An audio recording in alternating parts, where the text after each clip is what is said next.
И оваа година, како и минатата, според Сојузот на тутунски издруженија, се очекува принос од околу 24 милиони килограми на тутун.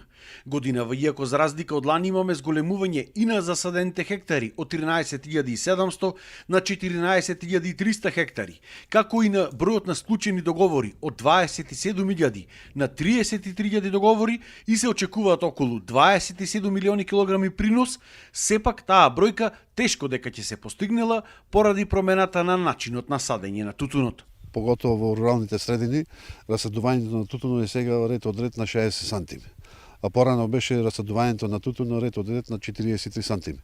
И со тоа да речем зголемена е површината, меѓутоа корењата ги немаме во површината. И ние како Сојуз негде се надеваме дека килограмите ќе бидат негде на ланските од 24 до 25 милиони. 27 милиони тешко да се достигне.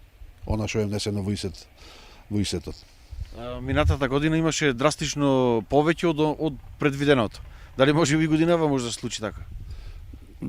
Мислам дека нема да се случи ако откупувачите го применува законот за откуп за тутун, нема да се случи ради тоа што лани знаеме сите како се случуваше откупа на тутун со поголема количина на влага, не одбивање на кало и така тоа, и тоа дојде до зголемување на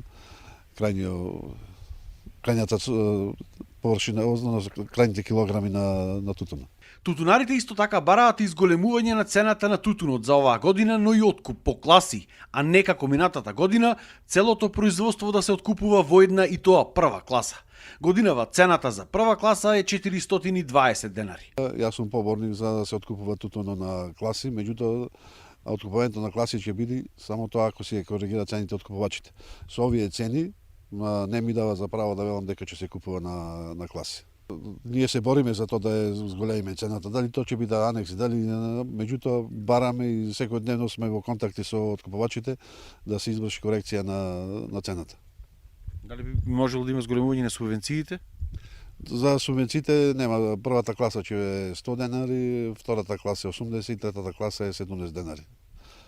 Тие се цените за субвенциите за оваа година. Тутунарите признаваат дека во моментов тутунот е најплатената земјоделска култура и велат дека ако продолжи овој тренд, се повеќе земјоделци, а особено млади, ќе се вратат на негово производство. Ако продолжи вака, со покачување на цената, може би ќе постигнеме некоја цел за да се вратат и младите, за да може да се насадат повеќе тутун, да се врати оваа култура во нормала како што било во наредните години пред ова.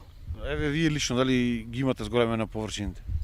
Јас имам зголемено како тутунопроизводител, имам зголемено околу 5% од ланската година, со надеж дека ќе успееме со повисока цена и нормално за подобар живот. Ако успееме во ова нешто и ако размислат фирмите дека стварно младите сака да го ја работат оваа култура, значи треба сериозно да размислуваат за покачување на цените и да не падни пониско од ова годинашната цена што беше, да оди на повисоко. Лани имав 14 декари, годинава околу 18 декари.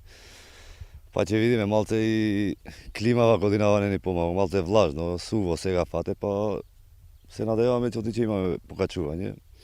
Цена чекаме уба да имаме годинава. Ако имаме уба цена и до година ќе продолжиме со наседувањето поќе. Децава, како од млади, го неќат, ама ако има уба цена, ќе се сложат и ќе поработиме. Инаку, во моментов Македонија после Турција била втора во светот по производство на ароматичен тутун.